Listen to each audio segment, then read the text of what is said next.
बिस्मिल्लाहिर्रहमानिर्रहीम। अस्सलाम वालेकुम। कैसे हैं आप सब लोग? उम्मीद है खैरियत से होंगे। आज मैं कबाबों की एक नई रेसिपी के साथ हाज़िर हुई हूँ। गोश्त के कबाब भी खाए होंगे, कीमे के भी, चिकन के भी, लेकिन आज मैं आलू और चने की दाल से कबाब बनाना सिखाऊंगी। बहुत ही आसान तरीके से और बहुत मज़े के बनते हैं। और जो लोग गोश्त और चिकन वगैरह नहीं खाते उनके लिए तो बहुत बेहतरीन है ये। आप इसे दाल चावल के साथ खाएँ, स्नैक के तौर पर इस्तेमाल करें। ये देखिए, मैं आपको तोड़ के दिखा रही हूँ। बहुत मज़े के और अंदर से कितने नरम और जूसी हैं, और देखने में लुक वाइज भी शामी कबाब, गोश्त के कबाब लग रहे हैं, और टेस्ट में तो बहुत ही लाजवाब है। तो आप इसे एक दफ़ा ज़रूर बनाइएगा। तो चलिए शुरू करते हैं। सबसे पहले 1 कप चने की दाल लेके मैंने इसे काफ़ी देर से भिगो दिया था, 2-3 घंटे। उसके बाद उसे मैंने बॉयल कर लिया, लेकिन बॉयल हमने बहुत ज़्यादा नरम नहीं करनी है, सॉफ्ट रखनी है और थोड़ी खिली खिली सी हो, मैश नहीं करनी ज़्यादा। अब इसको मैं एक चॉपर में डालूँगी और हम इसे चॉप कर लेंगे। दरदरा सा चॉप करेंगे इसे, हम ज़्यादा बारीक नहीं पीसेंगे। ये देखिए, इसे दरदरा सा पीसना है इस तरह से, इसको बहुत ज़्यादा बारीक नहीं पीसना। अगर आपके पास चॉपर ना हो तो आप इसे कूंडी डंडे में भी कूट सकते हैं, या जिस देगची में हमने इसे पकाया उसी में, उसमें भी हम इसे मैश कर सकते हैं। अब हम इसे एक प्याले में निकाल लेंगे। 1 अदद मीडियम साइज़ का प्याज मैंने रफली चॉप किया, और 2 हरी मिर्चें, इनको भी हम इसी चॉपर में चॉप कर लेंगे। ये जो मैंने प्याज हरी मिर्ची चॉप की थी, ये भी हम इसमें डाल देंगे, लेकिन हम इस प्याज का पानी नहीं निकालेंगे, इससे भी अच्छे बन जाएंगे। 3 अदद हमने आलू बॉयल कर लिए हैं। इसको हम मैश नहीं करेंगे, ग्रेट करेंगे, क्योंकि मैश करने से गुठलियाँ रह जाती हैं तो वो कबाब में ना अच्छी नहीं लगती, इसलिए मैं इसे ग्रेट ही करूँगी। इसी में हम मिक्स करेंगे ग्रेट करके, ताकि अच्छी तरह ग्रेट भी हो जाए, मिक्स हो जाए। मैंने आलू उबालने के बाद थोड़ी देर से ठंडा कर लिया था। ठंडा करने के बाद मैं इसे ग्रेट कर रही हूँ, ताकि इसमें पानी ना रहे।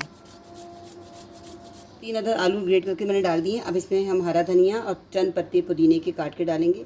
तकरीबन मुट्ठी भरी हरा धनिया है, अच्छा लगता है इसके अंदर और जायके में भी बहुत अच्छा है। इसमें कुछ मसाले डालेंगे। आधा चम्मच पिसी काली मिर्च, आधा चम्मच पिसा ज़ीरा, आधा चम्मच है नमक, क्योंकि नमक मैंने चने की दाल उबालते हुए डाला था, तो इसमें हस्बे जायका नमक डालेंगे, अपने हिसाब से डाल लीजिएगा। 1 टेबल स्पून धनिया पाउडर, हाफ़ टी स्पून ज़ीरा, साबुत ज़ीरा भी डालेंगे।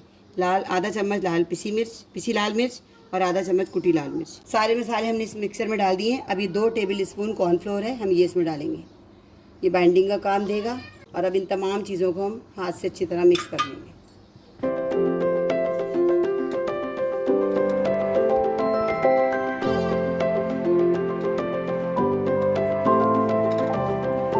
तमाम मसाले डाल के हमने इस मिक्सर को मिक्स कर लिया। अब इसके अपने कबाब बनाएंगे। ना ऑयल लगाने की ज़रूरत है ना पानी, ये आराम से बहुत बन जाएंगे, और बाइंडिंग भी इसकी बहुत आसानी से हो जाएगी, क्योंकि हमने इसमें कॉर्नफ्लोर भी डाला है। और ये जो लोग गोश्त वगैरह नहीं खाते, गोश्त चिकन वगैरह, उनके लिए तो ये बेहतरीन है कबाब, बहुत टेस्टी बनते हैं। इसको आप बना के फ्रीज़ भी कर सकते हैं, और इसे आप दाल चावल के साथ खाएं, रोटी के साथ खाएं, या बर्गर में लगाएं, या स्नैक्स के तौर पे शाम की चाय के साथ इस्तेमाल करें। बहुत टेस्टी और बहुत मज़े के बनते हैं। एक दफ़ा आप इसे ज़रूर बनाइएगा मेरे कहने पे। तमाम मिक्सचर के कबाब बना के रेडी कर लिए हैं। इस पॉइंट पे आप इसे फ्रीज़ भी कर सकते हैं, और जब खाने का दिल करे फ्रिज से निकालें 10-15 मिनट पहले, और इसे फ्राई कर लें। और अब इसे मैं फ्राई करके दिखाती हूँ आपको। अंडे को मैंने फेंटिया थोड़ा सा दूध डाल के इसके अंदर। अब इसमें हम कबाब को डिप करेंगे। ऑयल हमने पहले से ही हीट गर्म करने के लिए चूल्हे पर रख दिया था। अब हम इसमें कबाब एक एक करके डालेंगे, अंडे में डिप करके, और इसे फ्राई करेंगे, और गोल्डन कलर आने तक फ्राई करेंगे। जब एक साइड से ये ज़रा कलर आ जाएगा, फिर हम इसकी साइड पलटेंगे, फ़ौरन हम नहीं पलटेंगे।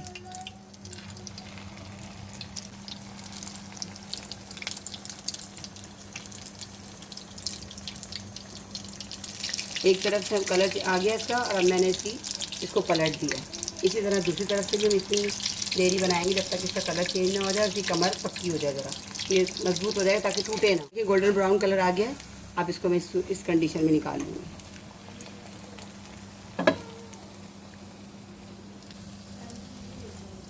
लीजिए, आलू और दाल के मज़ेदार कबाब तैयार हैं।